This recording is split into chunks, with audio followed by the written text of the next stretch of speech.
L'homme ne vivra pas de pain seulement, mais de toute parole qui sort de la bouche de Dieu.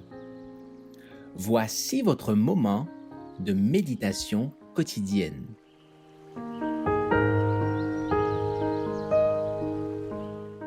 Vous recevrez une puissance.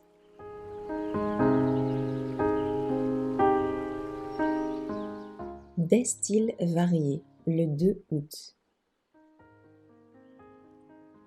Et nous tenons pour d'autant plus certaine la parole prophétique à laquelle vous faites bien de prêter attention, comme à une lampe qui brille dans un lieu obscur, jusqu'à ce que le jour commence à poindre et que l'étoile du matin se lève dans vos cœurs. 2 Pierre 1, verset 19. Les écrivains bibliques ont dû exprimer leurs pensées dans un langage humain. Elles ont été rédigées par des hommes. Ces hommes ont été inspirés par le Saint-Esprit. À cause des imperfections de la compréhension humaine ou de la perversité de l'esprit de l'homme, ingénieux quand il s'agit d'échapper à la vérité, beaucoup lisent et comprennent la Bible en cherchant leur propre satisfaction. La vraie difficulté ne réside pas dans la Bible elle-même. Les Écritures ont été offertes aux hommes, non pas sous la forme d'une chaîne ininterrompue de paroles, mais petit à petit, au fil des générations successives, alors que Dieu entrevoyait dans sa providence une occasion favorable pour faire comprendre à l'homme certaines vérités en des temps et des lieux différents. Des hommes ont écrit alors qu'ils étaient saisis par le Saint-Esprit.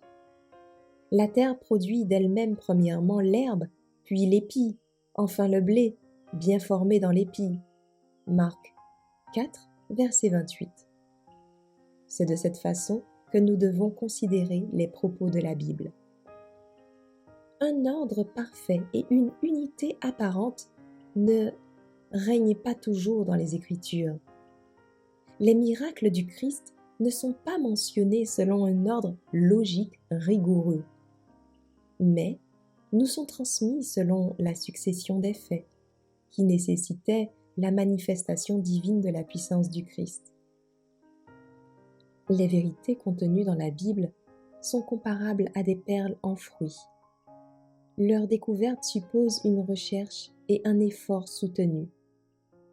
Ceux qui n'entrevoient que superficiellement les Écritures, se fiant à leur prétendue connaissance, parleront des contradictions internes de la Bible et remettront en question l'autorité des Écritures. Mais ceux dont les cœurs demeurent en harmonie avec la vérité et le devoir chercheront à recevoir, à travers les Écritures, les divins propos, pour autant qu'ils soient disposés à les accueillir.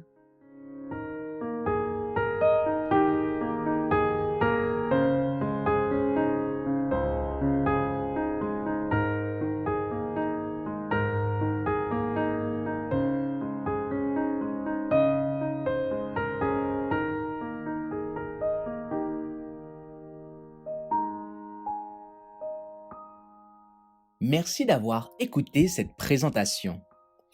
Assurez-vous de nous rejoindre demain pour votre moment de méditation quotidienne avec lereste.org.